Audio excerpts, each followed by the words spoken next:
చంద్రబాబు నాయుడు గారి స్టేట్మెంట్, దేశీయ ఉత్పత్తులనే కొనండి. రాష్ట్ర ప్రజలకు ముఖ్యమంత్రి పిలుపు. దేశీయంగా తయారైన ఉత్పత్తులనే రాష్ట్ర ప్రజలు కొనాలని ముఖ్యమంత్రి చంద్రబాబు పిలుపునిచ్చారు. భారత ఉత్పాదక రంగాన్ని పటిష్టం చేయాలని కోరారు. ఇంటింటికి జీఎస్టీ ఫలాలు ప్రజలందరికీ అందించాల్సిన బాధ్యత తమపై ఉందని చెప్పారు. అందుకే ప్రచార కార్యక్రమాలు నిర్వహించడం కోసం 5 మంత్రులతో ఒక కమిటీ వేశారు. యూరియా అందకపోతే దాని గురించి అసలు మాట్లాడరు. ఈ పబ్లిసిటీ కార్యక్రమాలకు ఇప్పుడు 65,000 సభలు పెడతారంట జీఎస్టీకి సంబంధించి. సో నేను ఒకటి సూటిగా అడుగుతాను, చంద్రబాబు నాయుడు గారు దేశీయ ఉత్పత్తులనే కొనమన్నారు, మంచి మాట. దాన్ని ఎవరు కూడా మన దేశంలో తయారైన ఉత్పత్తులనే కొనాలి, దాన్ని అందరూ అంగీకరిద్దాం.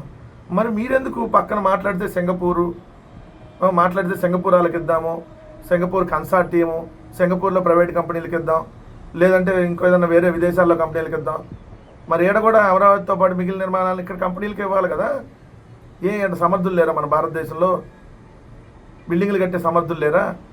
దేశీయ ఉత్పత్తులు వాడదాం, దాన్ని ఎవరో తప్పుపట్టద్దు. ఖచ్చితంగా మన దేశంలో తయారైన ఉత్పత్తుల్ని మనం కొందాం, విదేశీ వస్తువుల్ని ఆపేద్దాం. కానీ మరి మిగిలినవి కూడా అన్నీ అయ్యే చేయాలిగా చంద్రబాబు నాయుడు గారు.